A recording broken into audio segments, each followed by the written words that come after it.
going on, everyone? My name is Jamon McKinney, but of course you can just call me Juice because that is my nickname. Welcome, ladies and gentlemen, into the Juice Alert. If you have not subscribed to the Juice Alert already, be sure to do that right about now. You would not regret it. You can find the Juice Alert on YouTube as well as podcasting platforms. That includes Spotify, Apple Podcasts, Google Podcasts, all that great stuff. If you enjoy what you're listening to and or watching on your screen, be sure to leave this episode a like. Also, rate it and review it, comment, share it with all your friends and family. All these things definitely help me out in regards to feedback and engagement and just overall everything, great spirits regarding this show. I definitely appreciate you guys' feedback. I want to hear you guys' feedback. What do you like? What do you not like? What do you agree with? What do you disagree with regarding some of my takes? Today, jam-packed show lined up. Follow me on social media. If you have not followed me on social media already, links to all my social media accounts are in the description of this episode. Boy, oh boy, we got to talk about Tyreek Hill. So Tyreek Hill was voted as the number one football player in the world on the NFL Top 100 list. And keep in mind, this is a list that's voted on by NFL players. So in 2024, NFL players are saying Tyreek Hill, best player in football. Tyreek Hill being voted the best player in all of football by his peers on the top 100 list is justified, people. 100%. We tend to often pedestalize quarterbacks. And let me be very clear. Would I have given Tyreek Hill the vote for number one on that list? Probably not. I probably would have voted for Patrick Mahomes. In fact, I'm being a little, I'm walking on eggshells a little bit right here. I would have voted Patrick Mahomes number one overall on that list. But right behind them should have been Tyreek Hill. Those are the two best players in the sport to me right now. And when we talk about quarterbacks, we often pedestalize quarterbacks because of how much value they provide to a football team. And it's natural. If you don't have a great quarterback, you're not going to compete. You can pretty much kiss your Super Bowl hopes goodbye. We've seen teams in the past work around not having great wide receivers where they have very good wide receivers or maybe an elite defense to make up for the fact that they don't have a great offense. But you get the point. Here's the thing, people. We've seen Josh Allen without an elite weapon in Stephon Diggs. Night and day, Josh Allen before he got Stephon Diggs. Jalen Hurts before he got A.J. Brown, totally different quarterback. Kyler Murray without DeAndre Hopkins in the past, he's looked lost at times. Not the same quarterback. Patrick Mahomes is a top 5 quarterback of all time. However, Tyreek Hill is also top 5 all time at his position. Tyreek Hill is a top 5 wide receiver of all time. That's the bottom line. I think right now, the only wide receivers I would put ahead of Tyreek Hill are Jerry Rice, Calvin Johnson, and Randy Moss. And I think Tyreek Hill has a chance to climb up the wide receiver rankings as high as Calvin Johnson territory. Don't think he can get to Jerry Rice territory just because I think Jerry Rice is a pure just wide receiver is better than Tyreek Hill. He's a better, just pure wide receiver, runs routes better, has better hands. He's a more natural at the position, and his resume speaks for itself, But here's the thing, people. This is an annual list. It's year by year. So everyone's in an uproar about, Patrick Mahomes, he was voted not number one. I understand it. It's something we got to talk about here. But Patrick Mahomes during the regular season had a down year. It was statistically, arguably, his worst season as an NFL pro. Now, he obviously turned it up in the playoffs, but I'd argue in the playoffs, it was actually the defense that was the star of the show for the Kansas City Chiefs, along with Andy Reid's coaching. Obviously, Patrick Mahomes is great. You're going to give him the Super Bowl MVP for what he did versus the 49ers. He elevated versus Buffalo. But even in that Ravens game, in the second half of that AFC Championship game, Patrick Mahomes and the Chiefs offense, they didn't score. It was the defense that was carrying the load, and being clutch. And this past season, Tyreek Hill, he was on pace to break Calvin Johnson's single-season wide receiving yards record. So, when it comes to Tyreek Hill, I think that overall, he played at a higher level at his position this past season compared to Patrick Mahomes. It's like, okay, if Tyreek Hill is number one, there should not be an uproar amongst NFL fans. I truly believe that. There's zero ways to stop Tyreek Hill from impacting the game of football. Zero ways. Because even when Tyreek Hill isn't getting touches, other guys are getting single coverage opportunities. It makes it a lot easier for the Jalen Wilds of the world, other wide receivers on the team, because you're drawing so much attention to stop Tyreek Hill. And even if you do put 2 or 3 people on him, sometimes he'll run past 3 or 4 defenders and still go for an 80-yard touchdown. But even when you're exerting all that energy to get rid of Tyreek Hill, other guys have more favorable matchups. Like I said, you have to double him, you have to triple him, and if you don't, he's going to make you pay every single time. I don't think people understand how special of a football player Tyreek Hill is. And the thing about Tyreek Hill is no matter what quarterback is throwing him the football, whether it be Patrick Mahomes or Tua Tagovailoa, he's going to put up elite numbers. We've seen Tyreek Hill with Patrick Mahomes in that Chiefs offense put up great numbers, be a Pro Bowler. But we've also seen him with a young quarterback in Tua Tagovailoa, who's kind of a one-dimensional quarterback, not nearly as talented as Mahomes. And Tyreek Hill is elevating Tua Tagovailoa. It's one of those things where no matter the quarterback, Tyreek Hill is going to thrive because Tua is a totally different quarterback than Patrick Mahomes. Patrick Mahomes loves to throw the football down the field, has an incredible arm, and Tyreek Hill was used as an all-time great deep threat in that Chiefs offense. And he's still being used as an all-time great deep threat in the Miami Dolphins offense. But Tua is also a guy that works great in the short and quick and intermediate game as far as passes go. And Tyreek Hill, he can take an 80-yard pass to the house. Just get the ball in his hands and he'll make a play.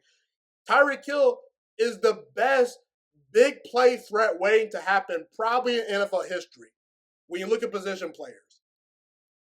He's just an automatic big play waiting to happen. He's the best deep threat in the entire NFL. So when it comes to Patrick Mahomes, I believe Patrick Mahomes is the best football player in football right now.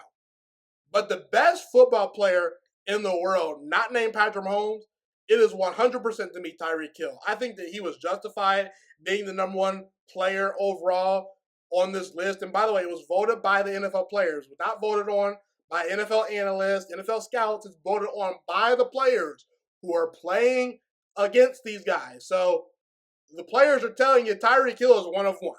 He is a one-of-one guy, skill set wise, and I think it was justified that Tyreek Hill was rated as the best player in football. You can make that argument, just from evaluating Tyreek Hill, looking at him. He's as good at his position as anyone is compared to theirs in the NFL. Meaning, Patrick Mahomes is by far and away the best quarterback in the NFL, in my opinion. Tyreek Hill, to me, the best wide receiver in the NFL. Okay, Christian McCaffrey, probably best running back in the NFL. Tyreek Hill is right up there in that same tier with him because he's number one in his position. And I think Tyreek Hill, it was justified that he has the number one overall player ranking heading into 2024 or 2025. We have to ask the question, though. Is Tyreek Hill the best player in football after being voted on by his peers as the number one guy on the NFL Top 100? And I've said it multiple times. I'm going to say it again. Tyreek Hill has become the best player in football, not named Patrick Mahomes. I have to respect Patrick Mahomes. He's the quarterback. He's won the Super Bowls of recent. Even without Tyreek Hill, Patrick Mahomes has found a way to win multiple Super Bowls, win a league MVP. And that's something that I wasn't even quite sure that he would be able to do in such immediate fashion. I thought Patrick Mahomes was always going to probably be in the conversation for best quarterback in the world.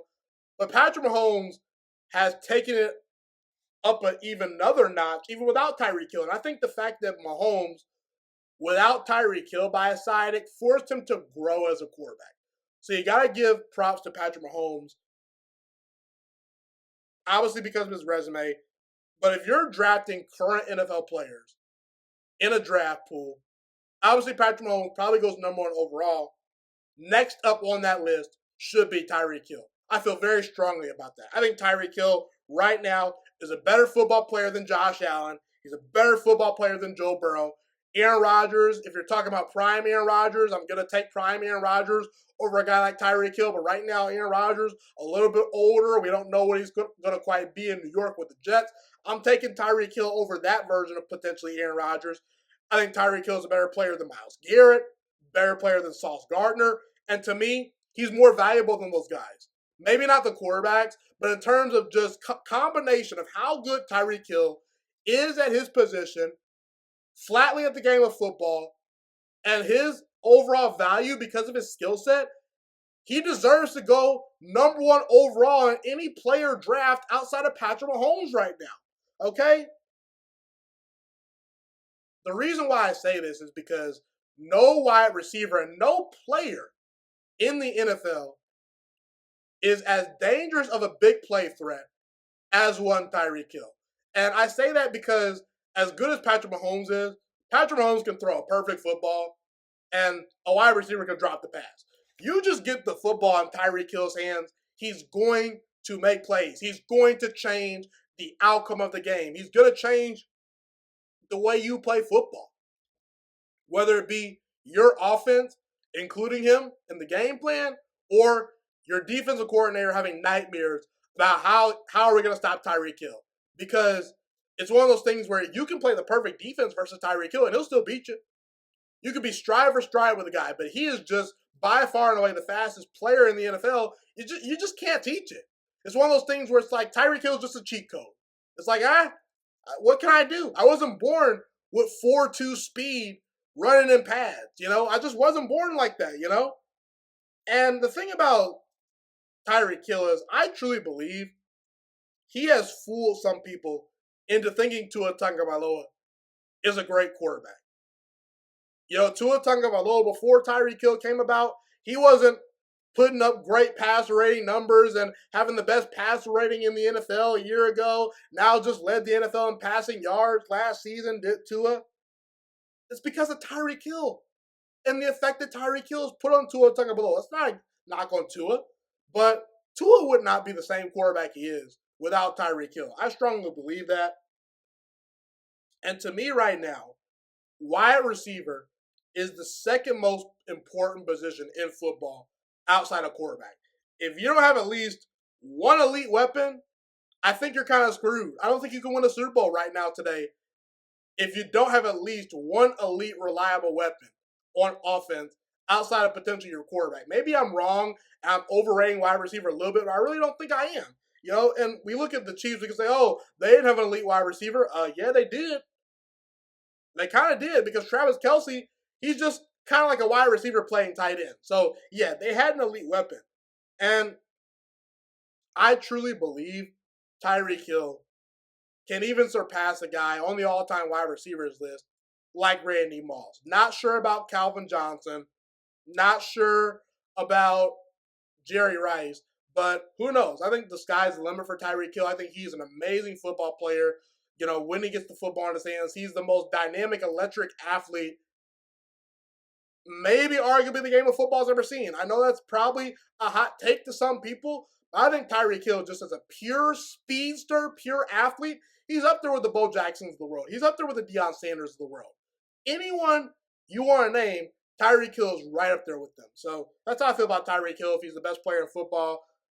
Outside of Patrick Mahomes, if Patrick Mahomes did not exist in today's NFL, I don't think it's without a question that Tyreek Hill is the best from a value standpoint. Well, not even just best wide receiver. If Patrick Mahomes didn't exist, Tyreek Hill would be by far and away the best player in football, no doubt about it. Just his value as a pass catcher and the fact that his skill set is something that just cannot be replicated. You cannot teach the type of skills that Tyreek Hill has. He's that special. And yeah, that's my take on it. So Patrick Mahomes was not voted the best player in football heading into the 2024-2025 season. He was rated as the fourth best player in football. Let's talk about it. Now, keep in mind, like I said, NFL players voted on these rankings. So maybe you have to take them with a little bit of a grain of salt. Maybe some people don't value NFL players' opinions. Maybe some people do value NFL players' opinions. I think that sometimes NFL players have a little bit of a bias towards certain players or maybe a bias against certain players, but at the same time, they're the guys playing the games. So to a certain degree, I'm going to pay attention to this list and these rankings a little bit. Now, here's my theory on why Patrick Mahomes was not voted the number one player in football, at least heading into the 2024-2025. First of all, people, this is an annual list. It's a year-by-year updated list. Now, like I said, if you want to just go off the fact that, okay, you know what? Patrick Mahomes is so far and away the best player in football, I just got to rank him number one overall on these types of lists until he falls off a cliff, then yeah, sure, I'm kind of with you. But at the same time, it's kind of like the MVP award, you know? Are we just going to give the MVP award to Patrick Mahomes every single year because he's Patrick Mahomes? Or are we going to give it to the player that's having the best season? You know, a guy that proved throughout the year they were the most valuable performer for that specific year, because there were quarterbacks during the regular season that played at a higher level than Patrick Mahomes. Now, obviously, the postseason is a totally different ballgame and a totally different season, but the postseason isn't necessarily factored into this list. The point I'm trying to make is, if you just look at Patrick Mahomes' entire body of work, regular season and playoffs, you could argue if he wasn't playing for Andy Reid and the Kansas City Chiefs and didn't have that defense, maybe Patrick Mahomes doesn't have a Super Bowl ring. You know, that's something we have to talk about. And maybe some of his players are just fatigued of Patrick Mahomes. They say, you know, everyone's probably going to vote Patrick Mahomes number one overall. Why should I? I'm just going to say my vote for someone else. So maybe that was a factor into it, you know? Maybe it's a factor that Patrick Mahomes had a down season, probably his worst season as a pro this past year. The touchdown to interception ratio was not as good as it's been in years past. You know, the passer rating, a lot of the metrics showed throughout the regular season that Patrick Mahomes, he didn't look like the same quarterback. Obviously, Kansas City got together, and they were a totally different team come playoff time. But that's something we have to factor in. And also, I think a lot of players are looking at Patrick Mahomes and saying, he has Andy Reid by his side.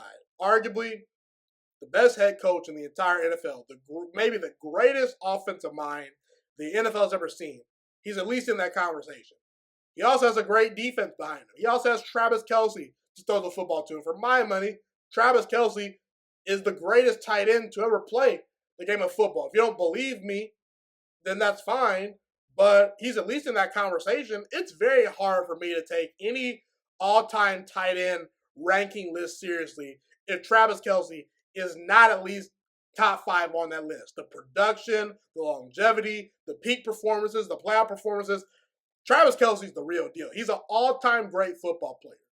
And people can laugh at me, but it looks like Patrick Mahomes, you know, some of these players are saying, man, Mahomes has Andy Reid, a great defense, Travis Kelce to throw the football to, maybe the best tight end of all time. What if Josh Allen was in that position? What if Joe Burrow was in that position? I'm not saying Patrick Mahomes has an advantage compared to everyone else, because the Chiefs have asked Patrick Mahomes to at times carry a bad defense. They've at times asked him to elevate the wide receiver core. So Patrick Mahomes hasn't had it all great and dandy all the time, but he's been very fortunate. And I've said it in the past, Patrick Mahomes was drafted into an all-time great situation to where if he failed in Kansas City, it was probably going to be on him, because they surrounded him with great weapons. They gave him a good offensive line. They gave him a run game. And Andy Reid is coaching him up and tutoring him, okay? Not to mention Alex Smith was a guy that mentored Patrick Mahomes as well. Alex Smith, former first overall pick in the draft that had Aaron Rodgers in it. That's how good Alex Smith was in college, that the 49ers looked at him and said, yeah, you know, maybe he could have a better career than Aaron Rodgers. Now, obviously, they were wrong, but the point I'm trying to make is, let's not disrespect Alex Smith here. He's a pro's pro. He's a former really good quarterback, you know? So that's really how I'm looking at things, you know? But also, too, maybe players are a little bit jealous of Patrick Mahomes. They're a little bit fatigued. And maybe they're taking Patrick Mahomes for granted, because Patrick Mahomes has the best start to a career for an NFL quarterback in history. That is undeniable. If you look at the numbers, you look at the postseason success, the body of work, the MVP awards, it's pretty clear to me that Patrick Mahomes has had the greatest start to an NFL career of all time. Now, does that mean he's going to go down as the greatest quarterback or maybe the greatest player in NFL history? Not necessarily, but in terms of just a start, he's ahead of guys like Aaron Rodgers and even, dare I say, Tom Brady. He's got a better head start than those guys. Now, will he continue throughout history? We'll have to see. But yeah, maybe it's that. Maybe it's the fact that players are not appreciating Patrick Mahomes enough, and we've just grown so prone to expecting so much from Patrick Mahomes that we're not living in the moment and recognizing how great he is. And maybe, just maybe, he should be ranked number one on every one of these lists until he falls off majorly. I'm all for that if you believe that. But that's some of my theories as to why Patrick Mahomes was not voted the best player in football. And it's going to be interesting to see every single year where Patrick Mahomes ranks among these lists, especially when it comes to NFL players that are playing against him. Because one particular player that was voted ahead of Patrick Mahomes was Lamar Jackson. Now, Lamar Jackson and Patrick Mahomes are probably the two best quarterbacks of their respective generations. And I'm not including Tom Brady and Aaron Rodgers and Peyton Manning. Those are guys from a different generation. We're talking about guys like Justin Herbert, Joe Burrow, Josh Allen, potentially, Trevor Lawrence if he gets his act together, We're talking about that pool of guys. Mahomes and Lamar Jackson, to me, are the two quarterbacks that have separated themselves. They're two quarterbacks that have won multiple MVP awards. Mahomes obviously has the Super Bowl appearances and Super Bowl wins. Lamar Jackson, not so much, but he's been so great in the regular season. It's hard to deny the fact that he probably will be an NFL Hall of Famer if he retired today. Players voted Lamar Jackson over Patrick Mahomes. And maybe, just maybe, they're saying, you know what? Lamar Jackson, from a rushing standpoint, from a dual threat standpoint, he's a little bit harder to game plan for than Patrick Mahomes. Now, obviously, it's pretty clear to me, I want Patrick Mahomes in the clutch and in a big game over Lamar Jackson. But maybe, just maybe, players are looking at Patrick Mahomes and Lamar Jackson side by side and saying, you know what, from a talent perspective, maybe Lamar's skill set is a little bit more terrifying for NFL defenses. But I think I've hashed this out enough right here. That's really the only way I can explain things as far as why Patrick Mahomes was not voted the best player in football. I would have voted him number one overall on the list. I think that his postseason body of work spoke for itself. I think that he's the most valuable player in all of football probably right now, considering the fact that the quarterback position is the most valuable position. He's by far and away the best quarterback in the NFL. And Patrick Mahomes is unapproachable when it comes to trades. This is a guy that you could give me a package of Joe Burrow and Myles Garrett for Patrick Mahomes and a couple first-round picks. I'm not taking that deal. That's how good I think Patrick Mahomes is. I don't think his value can be equated to. And I even think Patrick Mahomes right now, he is underpaid as a quarterback. All these quarterbacks getting all this money, being overpaid. Guys like Trevor Lawrence, guys like Jordan Love, guys like Kirk Cousins getting all these big contracts. Meanwhile, it looks like Patrick Mahomes, he's underpaid, honestly, from a salary standpoint. So that's how I feel about Patrick Mahomes. And yeah, I'm just going to shift to the next topic. So right now, Patrick Mahomes and the Kansas City Chiefs have surprisingly even more bulletin board material. Everyone talked about 2 years ago how, Patrick Mahomes and the Chiefs, Tyreek Hill is going to be a huge loss for them. And honestly, there was at times during the regular season where the Chiefs looked like they truly, truly missed Tyreek Hill. But come playoff time, Patrick Mahomes and that offense, they flipped the switch. And it seemed like Mahomes just carried them throughout that playoff run. And he was great versus Philadelphia. The defense made timely plays. What do you know? Out of nowhere, Kansas City pulls a Super Bowl out of their hat that a lot of people didn't expect. And then this previous year, people said, last year was a fluke. The Chiefs can't do it again. The wide receiver core is still not very good. Travis Kelce's getting older. Andy Reid may not have much left in the tank. The 49ers are better. The Ravens are better. Buffalo should be a home favorite. And once again, Patrick Mahomes turns it up in the clutch when it matters the most and outplays Josh Allen, outplays Lamar Jackson, outplays Brock Purdy, who was in the MVP conversation this past year. Kansas City pretty much starts their dynasty. They are officially a dynasty, no doubt about it, without a question. I thought they were already a dynasty after winning that Super Bowl versus Philadelphia. Some people questioned it, but right now it's pretty clear, without a doubt, they are a dynasty after winning a third Super Bowl in the Patrick Mahomes era. And they've been to multiple conference championships, even years they didn't win the Super Bowl up to this point. So you wonder, okay, what motivation is left for the Chiefs, you know? They're back-to-back Super Bowl champions, other than the fact that no one's ever three-peated before, but it's like a lot of people don't have a reason to doubt the Chiefs anymore. Where's the bulletin board material? Where's the motivation? Oh, wait a second. Patrick Mahomes, rated as the fourth best player in football heading into 2024, 2025. And listen, I've talked about how I think Tyreek Hill, it's justified him being number one overall to a degree on that list. I don't have a problem with Tyreek Hill being voted the best player in football based on the season he had last year, you know, compared to Patrick Mahomes, who had a down year in the regular season, but obviously turned it up in the postseason, you know. The point I'm trying to make is I think Tyreek Hill and Patrick Mahomes are both such special football players that they're kind of interchangeable in terms of just who's the better football player right now. Obviously, Mahomes is the more valuable guy just naturally because, you know, he's the quarterback. But Tyreek Hill is playing his position at a super duper duper high level. He's a top 5 wide receiver of all time, just like Patrick Mahomes is the top 5 quarterback of all time. So I was okay with it. But the fact that Lamar Jackson and Christian McCaffrey were voted ahead of Patrick Mahomes on that list, that's kind of disgraceful. And as good as Lamar Jackson is, I think Lamar Jackson is already an NFL Hall of Famer. Lamar Jackson should not be voted over Patrick Mahomes on these types of lists until Lamar Jackson can go out there and win a Super Bowl. That's the reality.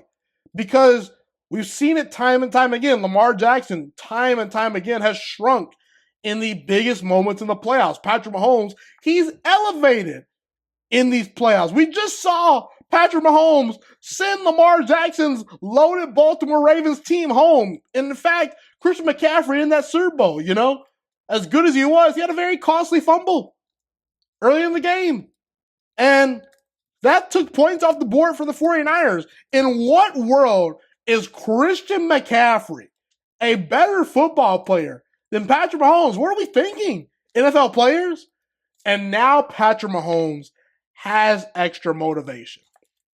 Because it's one thing for Patrick Mahomes to not be voted the best player overall in football when he so clearly kind of is.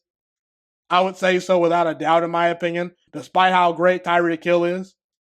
He wasn't even voted the number one player at his position. And that to me is just laughable. Okay? I know Lamar's great, but again, we could talk about, Lamar's won 2 regular season MVPs. So has Patrick Mahomes. And the playoff runs have been better. Even in the regular season, Patrick Mahomes has 2 MVP seasons, 1 MVP season where he had 50 total touchdowns on the year. Actually, over 50 touchdowns if you include his rushing touchdowns, with 50 passing touchdowns.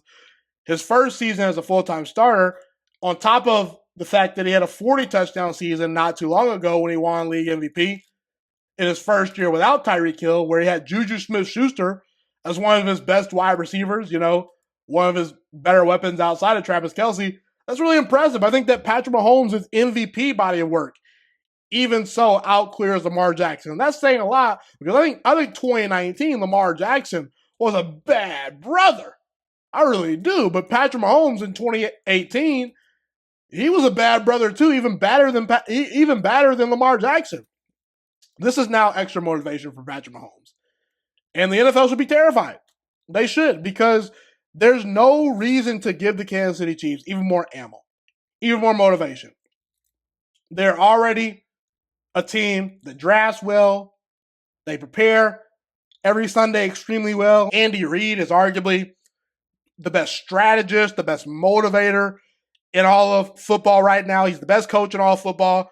And now you gave them bulletin board material. The NFL done messed up, man. And I feel terrified for the type of season Patrick Mahomes could have in an outrage to say, man, you know what? NFL players don't even respect me the way they should. I'm playing against these guys.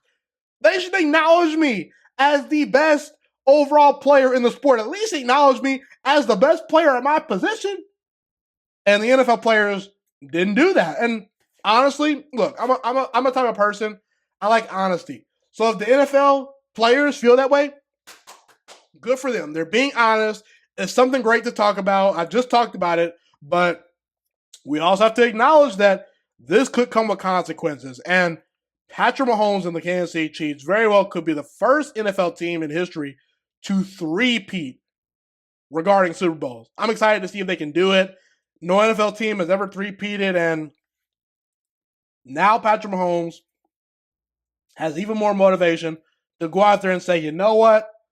I'm going to win even more Super Bowls. There's another motivation for Patrick Mahomes to go out there and win even more Super Bowls.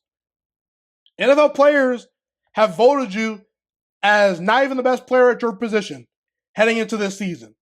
They think Lamar Jackson, Christian McCaffrey, and Tyreek Hill are better football players than you, Patrick Mahomes. And, man, I don't know. I think that's a very, very thin line the NFL players and the NFL overall is treading on, because Patrick Mahomes, he's a bad brother, and he could very well make the entire NFL pay for this. No doubt about it. I want to jump right in. So, Jayson Tatum, not too long ago, was a pretty big topic amongst NBA fans.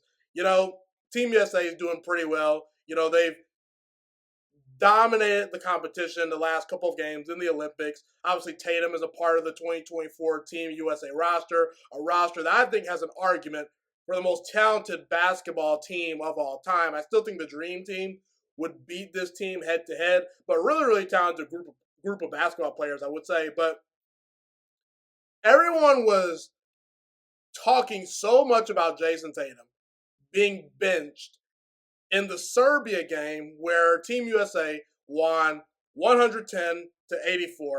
Jayson Tatum didn't play any minutes in that game, and everyone was saying, oh, how could you do it to Jayson Tatum?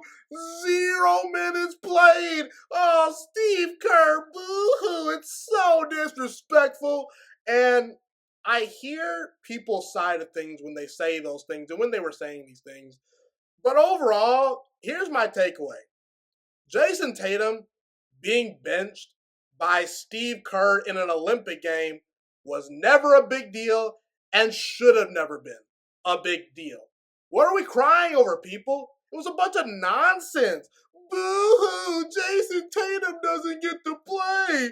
What are we doing? Steve Kerr, how could he do this to Jayson Tatum? Here's the thing, people.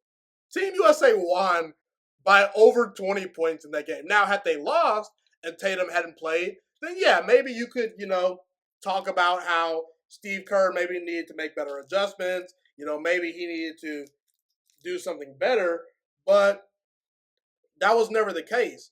And I understand people looking at Tatum and saying, yeah, Jayson Tatum, he was disrespected, but it's not like Jayson Tatum is being benched for a guy like Tony Snell or something like that. He's being benched in favor of guys like LeBron James and Kevin Durant, okay?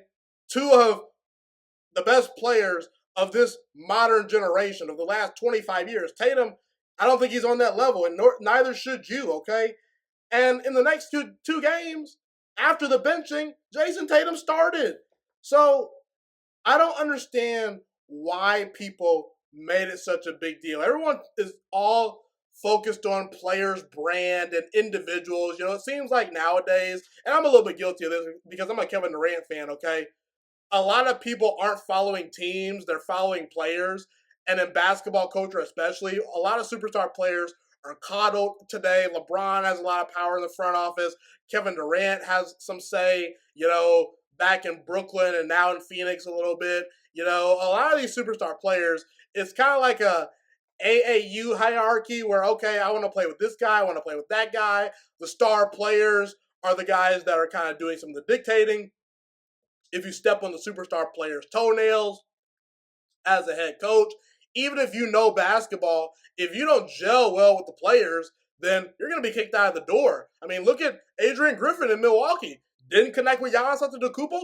Didn't even last 40 games in the NBA season. So, look, people, we have to grow up about this. And I'm so glad the noise has died down. I'm so glad that no one's really talking about this anymore. Jayson Tatum being benched in an Olympic game, it was never that big of a deal, okay? It just never was. And let's also not forget, Tyrese Halliburton in that same game, he didn't play any minutes. No one heard of people about, oh yeah, the Tyrese Halliburton stands. They're so angry that Tyrese Halliburton didn't play because a lot of those people realized it was dumb. And here's the thing, people. Tatum is not above reproach on this team. I think there's only about 3 players on Team USA that are kind of above reproach, where it's like if they're not playing meaningful minutes, then yeah, something's a little bit off. Maybe we need to question Steve Kerr. That's LeBron, that's KD, and that's Stephen Curry. Those are by far the 3 most talented players on Team USA's roster. And Tatum is really, really good. He deserves to be on Team USA. I'll even go as far as to say Jayson Tatum is a top 10 player in the NBA right now, but he's not above and beyond reproach.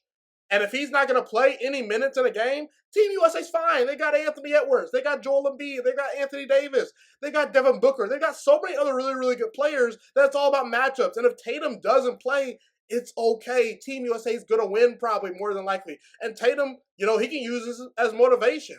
And also, like, people talk about Steve Kerr.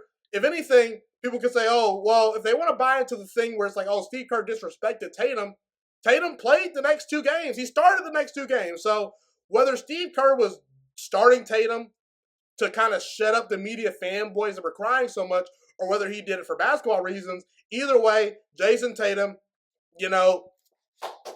congrats. Steve Kerr gave you what you wanted. And I think that Tatum actually handled it with class.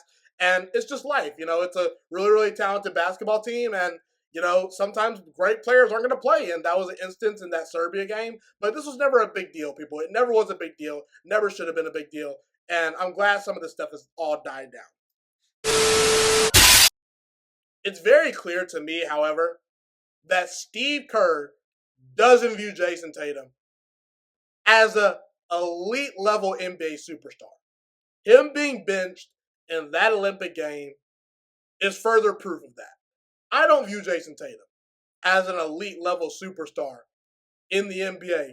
So if Steve Kerr and me are both in agreement, then I think I'm not too far off. A Hall of Fame coach that's won an NBA championship doesn't view Jayson Tatum as an elite level superstar. Why should I view Jayson Tatum as an elite level superstar? I understand, basketball and evaluations are kind of a subjective thing, but I think that's the consensus on Jayson Tatum.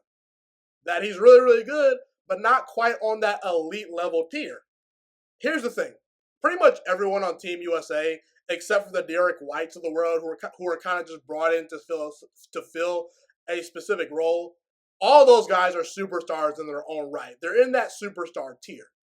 But there's a hierarchy among the superstars. It's kind of like millionaires and billionaires. Of course, all of them are in the same boat, but not everyone has as much money as Bill Gates and Jeff Bezos. There's levels to this, people. There's levels in finances. There's levels in business. There's levels in sports, Of course, all these guys are great players. Would bust anyone on the street in a game of one-on-one probably, outside of a couple of people that probably played in the NBA in the past, but Steve Kerr didn't view Jayson Tatum as the way he, let me put it this way. Steve Kerr doesn't view Jayson Tatum the way he views LeBron James, Kevin Durant, Stephen Curry. You want to know why? Because those are 3 of the most talented basketball players we've ever seen, quite frankly. I mean, at worst, all 3 of those guys are top 20 basketball players of all time. And Steve Kerr is the same guy that coached against Jayson Tatum in the 2022 NBA Finals. And what happened in that NBA Finals? Jayson Tatum shot 36% from the field, shot 65% from the free throw line, and had a bunch of turnovers, wasn't all that efficient in the clutch, and he was a big reason why the Golden State Warriors were able to prevail and win that championship. Tatum was a big reason why Boston got there, but he was also a big reason why they didn't win that championship. Now, obviously, fast forward to this past year, Boston gets over the hump and they win the championship, but Tatum's not the end-all, be-all for the Celtics. He's just not. At times, even the Celtics are carrying Jayson Tatum. Tatum wasn't all that great in the finals versus Dallas. Jaylen Brown was the finals MVP. Kristaps Porzingis at times looked like the best player in the series, especially in game number 1.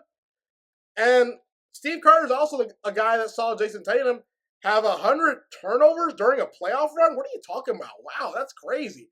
100 turnovers in a playoff run? That was an NBA record. So Steve Kerr has every right to evaluate Jayson Tatum the way he feels he can evaluate Jayson Tatum, And we also have to ask the question, what is Jayson Tatum's specialty? Is it athleticism? Is he an elite athlete compared to these guys on the 2024 Olympic roster? Not quite. I think LeBron James and Anthony Edwards take the cake as far as, elite athleticism and best athletes on the team. What about shooting? That's Kevin Durant and Stephen Curry. What about defense? Oh, that's Anthony Davis. Oh, what about passing? Oh, that's Tyrese Halliburton. That's LeBron James. So it's not a knock on Tatum. It's just the reality. Steve Kerr does not view Jayson Tatum as an elite level superstar, and that's okay because Tatum is still building on his resume, and maybe one day he will elevate to that elite superstar level. He's still only 26 years old? Got the whole world in front of him, has an opportunity to play in even more Olympics down the road. Jayson Tatum, if he wants to be, he's part of the future of Team USA. So we'll see what his resume looks like going forward, but that's how I feel about Tatum. And it's pretty clear to me, based on Jayson Tatum not playing a single minute in an Olympic contest, that Steve Kerr just doesn't view him as an elite level superstar. He just doesn't, because if that was LeBron, Stephen Curry, or Kevin Durant, you would raise your eyebrows, because it's like, those guys are so wildly talented, it's obvious you have to play them. Why are you not playing them? Then it becomes a Steve Kerr problem if they're not playing. But that's not the case with Jayson Tatum. He's just not quite on that level, and that's okay. That's the reality. Well, folks, that's pretty much all I have today. Thank you so much for tuning in today. My name is Jamal McKinney. Have a God bless day. Stay safe. And I'm Ghost.